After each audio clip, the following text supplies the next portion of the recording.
the men that I dated all slept with my best friend right after we broke up. Oh, wow. That's a cycle. Why? 4 of them. It's the same best friend? No, it was a different. No. I was about to say, you need to leave that hoe alone. Get her out your life. But also, some people should settle. Some people should settle. Some people should Say stay that. single. Don't desire all that you want. Just take whatever's given to you. No, I'm saying some people don't want to do the work, so you shouldn't expect someone that does do it. I just feel like for the right man, I'm not intimidating at all. Because the truth is, even though I desire these things, a feminine woman is going to bring them out of you. It's going to happen naturally. High value means exclusive. Yeah. Everybody can't get in. I personally feel like social media is destroying relationships. Welcome to Counsel Culture, safe space and a brave place where we reveal together so we can heal together. And this is session 2 with Sarah Fontenot, the mogul, entrepreneur, thought leader, and really advocate for self-love. But when you're a successful and powerful black woman, who's checking on you? Let's do it. It's an honor, privilege, and a pleasure once again to be joined in a safe space, in a brave place, to be counseled and not canceled. You know, as black men, we often need a space to be directed. And it's difficult for us to be vulnerable. It's difficult for us to be honest at times. But I'm hoping that counsel culture is a place that allows us to do all of that and so much more. And I'm once again honored to be joined for our second session by the host of the highly popular and acclaimed It's Giving podcast and the author of the ebook 10 Steps on How to Be a High Value Feminine Woman. Yes. The one and only Miss Sarah Fontenot. Hi. What's good, Sarah? I just keep coming back for that. I'm trying to tell you. It's all real, though. It's all words of admiration. Thank you. And being that you are the highest class of civilization, our last conversation, you gave a lot of good wisdom on self-love. Mm-hmm. But often we don't ask how our lions are feeling. Often we don't check on our strong friends. As someone who is often giving advice, someone who's often being the shoulder that everyone leans on, how are you feeling? Blessed, strong, sometimes overwhelmed, grateful, right, phenomenal, healthy, vibrant. I feel all of the things. Right. And I'm okay with it. Do you ever feel weak? Of course. And how do you function or how do you manage when you do get set in a rut? And like, do you ever get to the place where you would even classify what you're feeling as depressed? Not anymore. Not anymore? No. You don't deal with that? No, I've worked so hard on myself now that I'm like defaulted to I can only go so low. And how low is that? Petty. You get petty? I can be petty. Right. But like I don't stay sad. One of the things that I'm really intentional about is being in peak state. Because what I know is we attract on the frequency and the vibration that we're on. So the longer that I'm inside of sadness or doubt or fear or unworthiness or self-loathing or any of those things, I'm attracting that and I don't want it. Right. So ultimately, I have these, I guess you could say these rituals that I do daily that put me in peak state at the top of the day. Please share. Oh my gosh. Okay, so first thing I do, as soon as I open my eyes in the morning, this is actually what I do. So I open my eyes, I sleep on my back, and I open my eyes, and I'm like, another day. And then I close my eyes. And I'm serious, I call it a sonic ring. You've seen the Sonic movie? Yeah. I might be aging myself, but it's okay. The Sonic ring spins. Sonic the Hedgehog, ladies and Yes, gentlemen. period, not the place, the food place. You know, although I did try them for the first time when I moved to America. Really? Yeah. Not your vibe? Nah. I like the desserts in this. Oh, their smoothies are the milkshakes. The milkshakes are ices. fire. Yeah. I've never been an icy girl. Well, we are now sponsored by Sonic, so no, I'm just joking. Get me out of here. Kick her out. Yeah, nah. Shouts out to Sonic. They definitely have great desserts. Yeah, they do have good desserts. Yeah. But I've and the tater tots. Don't they have tater tots? I don't remember. It's been like 10 years. Yeah. It's been a You long time. gotta try it again. Okay, I'll try it. And they don't, well, not that I remember. Sonic wasn't the place to go because when I first moved to the United States, I went to LA. And then I was in LA for 15. Yeah, it was way more in and out. Yeah, but I'm not really an in and out person either. Yeah. What are Fat Burger? It's terrible, but I'll say it out loud. Right.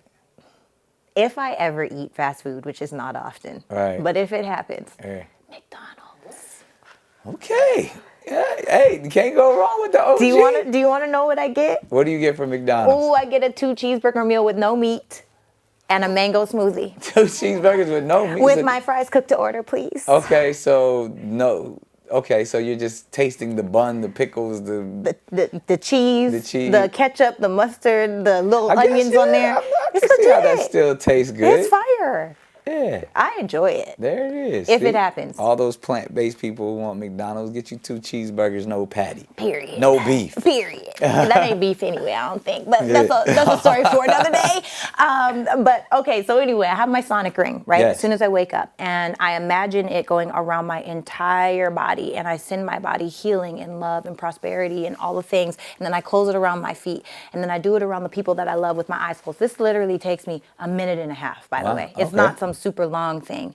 And then I get up and I'll journal. So I journal and I speak the future as if it's right now. So I'm so blessed, happy, and grateful now that, and I tell this elaborate story to myself. So I literally can see on my family compound when I'm going for walks in the morning with my mom, my golf cart over to her house with my baby, and my baby's just little pitter-pattering feet. And it's like, oh my God, a natural Delilah, a wild Delilah. And we're like, why is a Delilah growing here? And we stop by the garden and we eat the cucumbers. You do all of this in the morning? Oh my goodness, yes. That only takes me 5 minutes. Oh, well, wow. actually, it takes me about 15 minutes for the whole thing. So I'm you writing. And you're journaling this I'm whole journaling. process. I see it. Like my husband, I can never see his face. Oh, okay. But I see like his mouth. Okay. I think he's. Is he tall? I don't know. I'm putting no parameters on God, okay? I don't know. Even when I was dating, I never put my man's face into my vision because I don't want to try to make it my way when I want it to be God's way. Got you. Yeah. But I do that. I journal. While I do that, I have a Baroque list that I listen to and I journal and then I speak it out loud. I hit the gym. Although I have been doing a lot lately, so I need to get back in the gym. But I go to the gym. I come back when I'm in the shower. I'm listening to gospel music. When I'm out of the shower, I'm listening to a book. And by the time I'm ready, face done, outfit on, say something to me. Like you really can't rock. It takes a lot to rock me. Right. But I will say, honestly, I try to take 5 minutes. Like if I'm really mad about something, I take 5 minutes. Now, if it's gut wrenching, take 24 hours. And I will say the hardest time, my 2023, I hope I don't cry. I'm a very emotionally connected person. Sorry. It's what we're here for. Okay. It's a safe space. Okay. Well, 2023 was one of the hardest years of my life in my adult life. And I say that because I don't even know I'm crying. I'm grateful, actually. I say that because my dad went through a battle with cancer. And it was like I was grieving him while he was still here.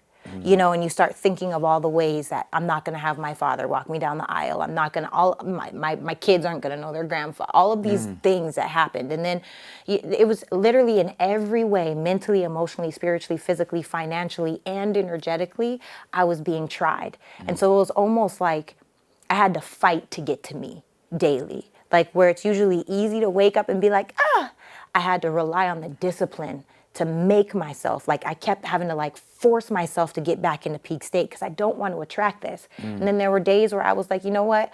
I just want to cry. I just want to cry today. I just want to cry and watch Netflix and sleep in and out for, half a day. And I'm okay with that. Right. But because sometimes you just need a break. You need to not think about all of the things. Right. So I allow myself to be human, but I just I always say there's light at the end of the tunnel, and even if you can't see it, you just have to know it. Don't you dare stop and chill in the dark. You know? Yeah. So that's my way of not. and I can't stay down. Yeah. Because there are people But that's relying a on gift. me. That's a gift. So, and even as you say that, there's people relying on you. And Yeah. you said the one thing that you often do feel is overwhelmed. Speak on that, because I actually don't like the term overwhelmed. When people ask how, I don't use the term overwhelmed because that feels like I can't handle it. I can't bear it. When I think overwhelmed, I think of like quicksand, or like, trying to hold up all of these rocks. I kind of use the term that I'm either being challenged Definitely being challenged. or tested. Definitely being tested. But overwhelmed, it's or consumed. Ooh, that's like overwhelmed for me. Yeah. You know what I mean? Like that. It's like, because if I feel overwhelmed, I feel like I'm defeated. But I often feel the pressure of being the provider. I often feel the pressure of being the one everyone comes to for, whether it's advice or a shoulder to lean on, or daddy, or, so, when you're a generator, who do you plug into? Yeah. When everyone else is trying to get your energy. Yeah. You got to find your source. And so I wonder, when you are overwhelmed, how do you bounce back from that? In like a human way, like outside of the spiritual way. Nah, I want to hear the spiritual way as well. Well, I pray. I talk to God. I talk to God with expectation. Yeah. Like, you got the wrong house, God. And when the prayer is over, is the feeling of being overwhelmed gone? Sometimes. And also, I feel like the feeling usually goes away. I talk to my mom every day on FaceTime, and my dad is in the background. So I talk to my parents every day. My dad be talking smack about whatever we talking about. Right. And I talk to my sister Lauren almost every day. And I feel like we're like this triangle point. My sister's in Omaha, my parents are in Canada, and I'm here. And we're this just like, no matter what is happening, we allow each other to be human. Because also, my heavy could destroy someone. You know what I mean? You have to have capacity for me in order for me to just allow myself to just be weak, right? Can you even hold for me? And inside of that, the conversations that we have are different, where there is I don't even want to hear, like right now, I don't even want to hear everything's going to be okay. I don't want to hear God gives his toughest battles to his strongest soldiers. I don't want to hear, I can do all things through Christ who strengthens. I don't want to hear it. Right. I just want to say how I feel. I want to feel human, and I want to be okay with that. I want to be able to say, can I be petty right now? Can I be low vibrational right now? Do you have space for me to be low vibrational right now? Once they give me the go, I get it off my chest. And then I let it go. Period. I tell you, got to, because we're still human. So I don't pretend like I'm perfect, because I am not at all. I know that I'm a work in progress, but I also love that about me, as we all should. That's awesome. I think that's going to be helpful to so many.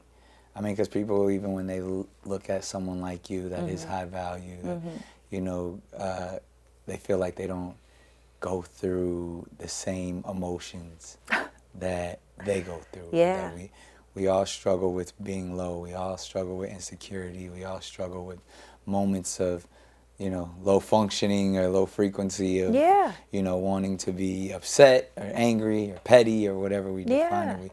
The enemy attacks us all from every way. I heard you say, maybe I misunderstood it, but you said when you were dating. As if that was in the past tense. As if like the journey of finding your Did I say that? You said it. You said when I was dating. Maybe I was about to say a person. I don't know. When I was dating a person. So you currently seeking? I'm currently positioned. I don't seek. Please. I'm positioned to be found. So explain.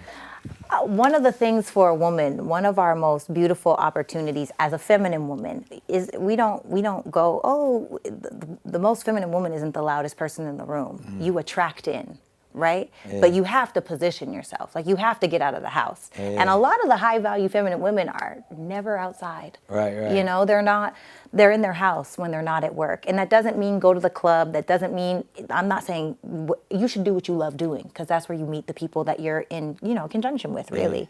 So but you don't date, you attract. I'm currently dating. Oh, okay. But you're positioned Yeah. in a way that, so in that, Uh-huh. dating a high valued individual, what are the things that you're attracted to, or what are the things that can allow you to go on that journey from your position? Certainty, leadership, decisiveness, thoughtfulness, respect, emotional intelligence, emotional regulation, openness and honesty, safety, security.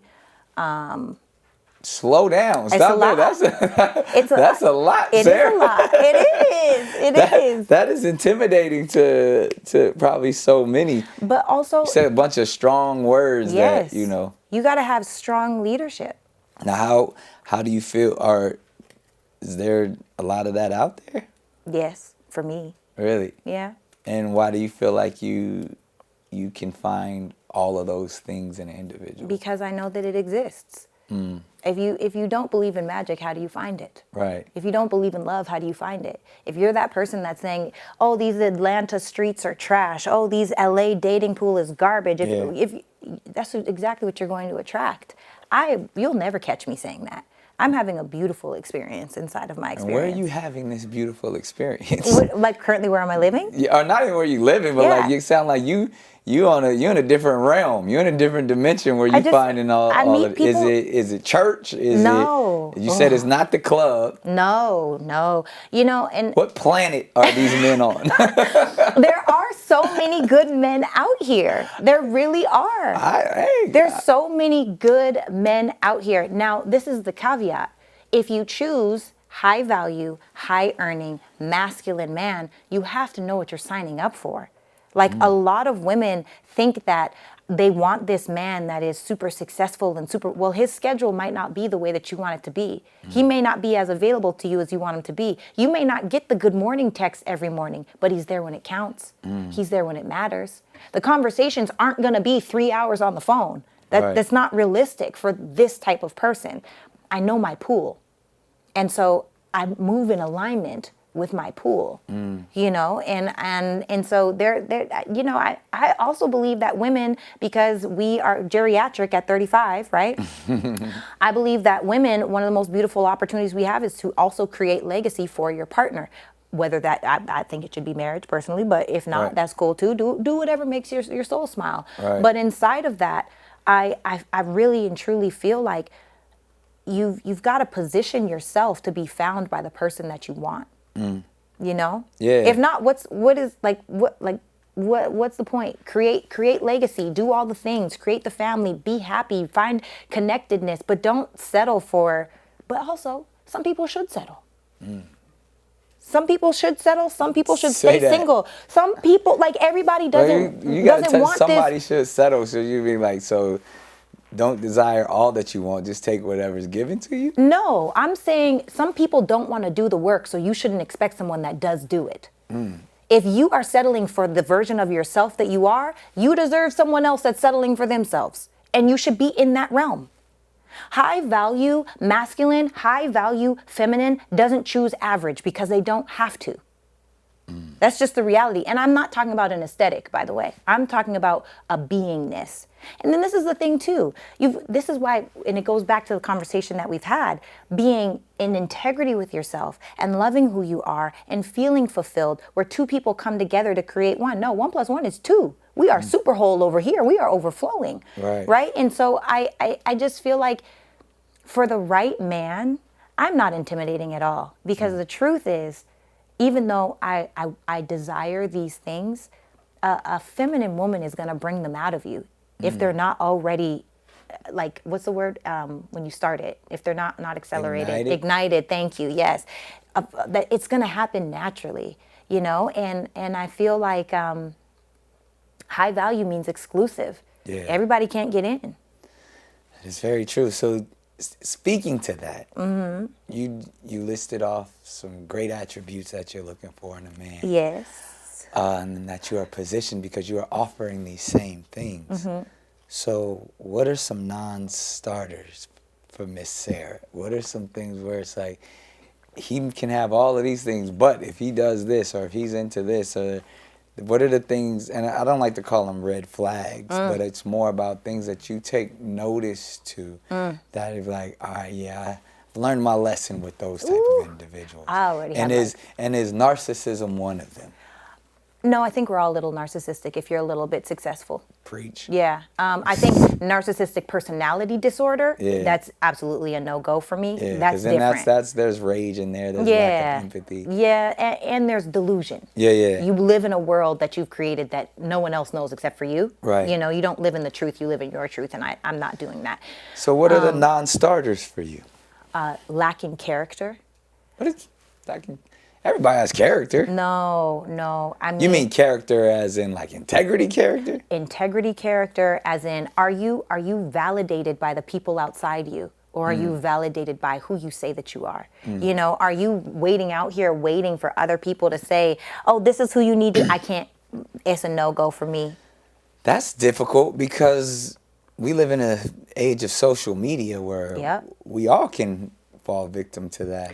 I did in the past, and I'm not doing it again. Before, perception was so much more important to me than reality. The second time I was engaged, and we lived on social media. What I mean by that is we were every hashtag. We were black love. We were relationship goals. We were power couple. But in reality, it was really toxic. But now what I did was I built up this facade of how incredible our relationship was. Now I had to live in a real hell instead of actually just accepting the truth that we were not meant to be together. Right? And so that relationship went further and lasted longer than it should have, because it's like you almost have to put on. Right. And I'm not doing that anymore. Yeah. And if a man feels like he has to put on, I love that for him. That's great. Go do that over there. Right. You know, I'm not interested in that at this point in my life. If it's not real, I don't want it.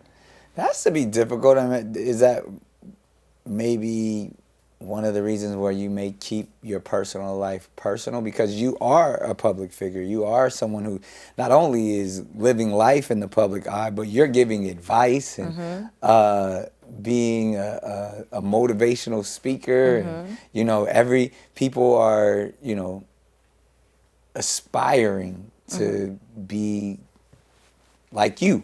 So you can't, as much as you say, you know, you don't want to put on, but like people are like, oh, they want to know your relationship goals. They want to see, because you speak so much about high value and being happy. Like, so therefore, we want to see you in a high value relationship. We want to see you be happy. We want to see you practice all that you preach. They gonna see it when I'm married. And in the meantime, I'm practicing what I preach. Really? I personally feel like social media is destroying relationships, because the devil comes to seek, kill, and destroy at the end of the day. And it's almost like you get tried even more when you post your significant other on social media. Both ways. Now your person gets tried because you posted them, and people just want to, especially women. Women, we some different kind of creatures. Okay, we want to know. They're not gonna see your man and try to pop at him to see why you love it so much. They do, and to be completely transparent, you know, so.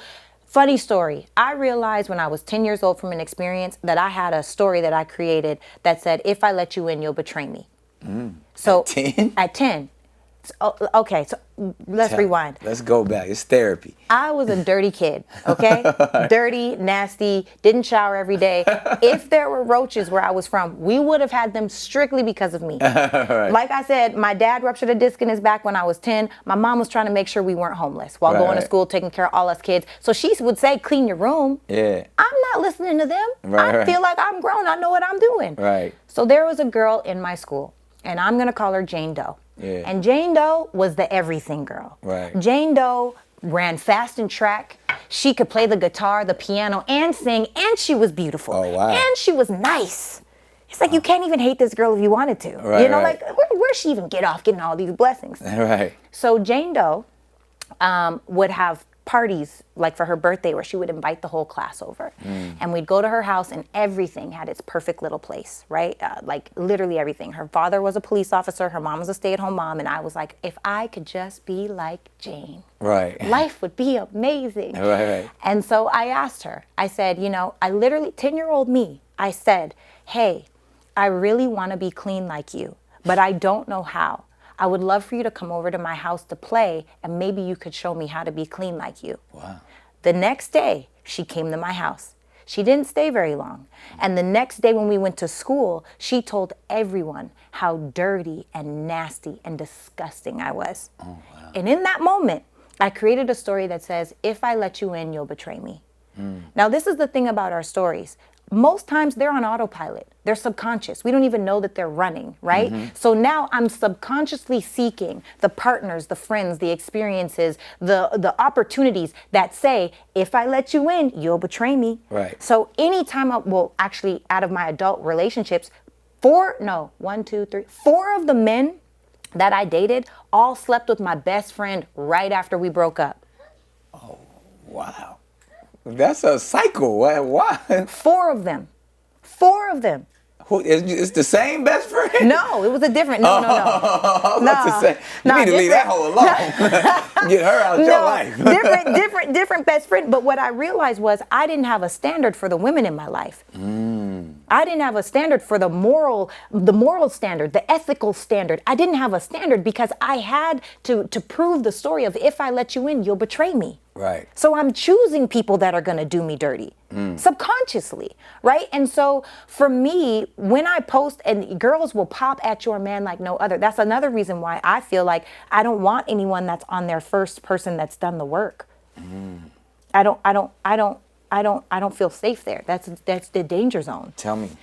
Anybody that's on their first anything, it's like the guy that gets the baddie. I'm not a baddie, I'm slim, but let's use him as an example, right? What does that mean? You know, the baddie, the like, ooh, she bad. You could be she bad. Nah. I'm slim. I'm a slim. You could be slim and ooh, she bad. Can you? Yeah. Nah. Nah, you can't. I'm an individual that prefers a slim baddie. Like, He said it's an oxymoron. No. What about all the supermodels? They aren't baddies, they're supermodels. Okay. I would say, carry on. We going over here, but I believe a baddie one is how you present yourself. I received that. Yeah, but like, it's just attributes of what we're talking about. Like, I much rather prefer, slim thick. Like, you got a little pop here, a little pop there, opposed to it's curvy everywhere. Like, I need baby curvy. I see. That's a lot of work. That's a lot of work. I got to be at the office. That's a lot of work. I'm gonna get them 3 times in a day. I need somebody who's athletic. Sheesh, back to this 3. I need you to run with me. Let's keep it moving. And they ain't running. They ain't running. They ain't going running again, nowhere. You are a baddie, but I hear what you're saying. I receive the affirmation. Yes. Thank you. But I'm saying, for a man that gets that, that girl. Yeah. For the first time. The knife was good to him. And I'm judgment-free zone. Do whatever works. Like, hey, no shame in nobody's game. Right. That man has Not never. the knife was good to him. You got that? Him, Not life is good. The knife is good. Hey,